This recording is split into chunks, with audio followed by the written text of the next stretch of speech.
Pakistan border బంద్ Bharat reaction తో పాకిస్తాన్ కి ఇప్పుడు ఊపిరాడట్లేదు. దీంతో మళ్లీ తూటాల్ని నమ్ముకుంది. కాల్పుల ఉల్లంఘనతో సరిహద్దుల్లో కవ్వింపు చర్యలకు పాల్పడింది. పాకిస్తాన్ మరోసారి భారత్ వైపు కన్నెత్తి చూసే సాహసం చేయకుండా ఎంతో వ్యూహాత్మకంగా వ్యవహరిస్తోంది. భారత్ దేనికైనా సిద్ధమయ్యేందుకు త్రివిధ దళాల్ని సిద్ధం చేస్తోంది. దేనికైనా రెడీ అంటున్న పాకిస్తాన్ భారత్ మూడో కన్ను తెరిస్తే తట్టుకోగలదా? కమ్ముకుంటున్న యుద్ధ మేఘాలు, సరిహద్దుల్లో సైన్యం మోహరింపులు, మోదీ హెచ్చరికలతో అప్రమత్తమైన పాక్.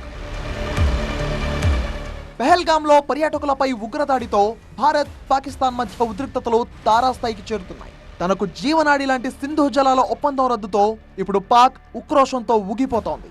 ఇది తమపై నేరుగా యుద్ధ ప్రకటనేనన్న పాకిస్తాన్ ప్రతిగా షిమ్లా ఒప్పందాన్ని సస్పెండ్ చేసి అక్కసు తీర్చుకుంది.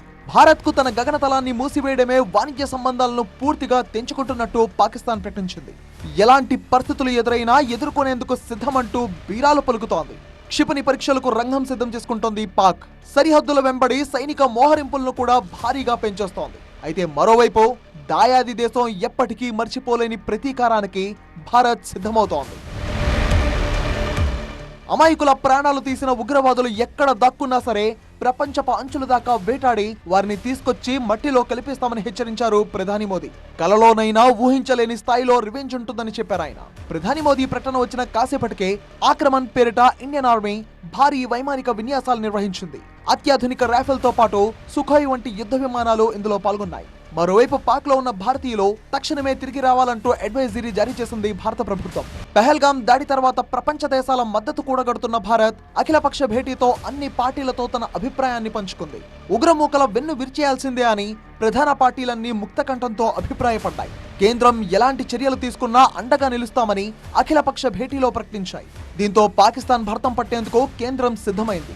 అత్యాధునిక యుద్ధ విమానాలు, క్షిపణులతో విమానవాహక నౌక ఐఎన్ఎస్ విక్రాంత్, యుద్ధ నౌక ఐఎన్ఎస్ సూరత్ పాక్ దిశగా కదులుతున్నట్టు సమాచారం. భారత్ పాకిస్తాన్ మధ్య పెరుగుతున్న ఉద్రిక్తతలతో భారత త్రివిధ దళాలు నియంత్రణ రేఖతో పాటు వ్యూహాత్మక ప్రాంతాల్లో మోహరించాయి. భారత సాయుధ బలగాలు అత్యంత అప్రమత్తంగా ఉంటూ వ్యూహాత్మకంగా అడుగులు వేస్తున్నాయి.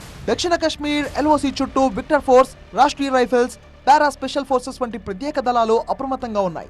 సమర్థమైన కౌంటర్ అటాక్ ప్రణాళికలతో సిద్ధమవుతోంది భారత్. పంజాబ్, జమ్మూ కాశ్మీర్, శ్రీనగర్ వైమానిక స్థావరాల నుంచి ఏ క్షణమైనా గాల్లోకి ఎగిరేందుకు ఫైటర్ జెట్స్ సిద్ధంగా ఉన్నాయి. పశ్చిమ సముద్ర సరిహద్దుల్లో ఇండియన్ నేవీ నిఘాని బలోపేతం చేసింది.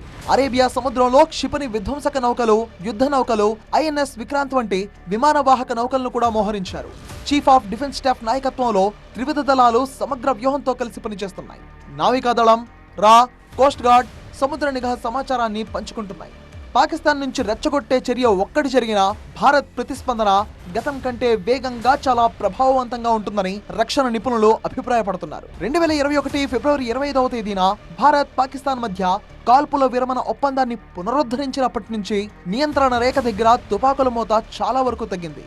కానీ పెహల్గాం ఉగ్రదాడితో ఆత్మరక్షణలో పడ్డ పాక్ మళ్లీ కవ్వింపు చర్యలకు దిగడంతో భారత బలగాలు ధీటుగా సమాధానమిస్తున్నాయి. యుద్ధం దాకా వస్తుందో లేదో గాని తన సన్నద్ధతతో పాక్ గుండెల్లో ఫిరంగులు పేలుస్తోంది భారత్.